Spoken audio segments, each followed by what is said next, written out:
Hello viewers, చాలా రోజుల తర్వాత వీడియో చేస్తానని ఫీల్ అవ్వద్దండి. బట్ ఈ మన పీజీ లైఫ్, మన gents PG life and single లైఫ్స్కి ఈరోజు మేము మా హాస్టల్లో ఆమ్లెట్ చేస్తున్నాము.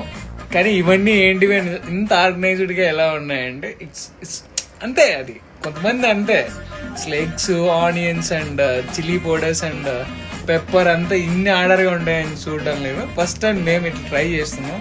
ఈరోజు మా పీజీలో వీఆర్ గోయింగ్ టు ట్రై. ముందుగా ఆనియన్ కట్ చేసుకోవాలి.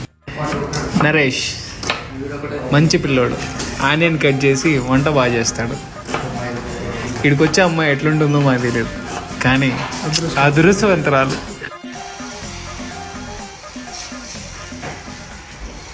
పొయ్యి ఓసే ఏం కాదు. అంతే.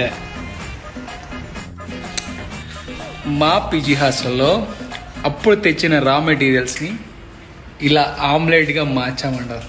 అసలు ఈ స్ట్రక్చరు, అసలు ఇంత టేస్ట్ వాడైతే తింటానే ఉన్నాడు అప్పటి నుంచి. Finally omelette is prepared. మొత్తానికి బా ఆమ్లెట్ సూపర్గా ఉంది. కొంచెం కూడా మిగలనా అంతా తినేను.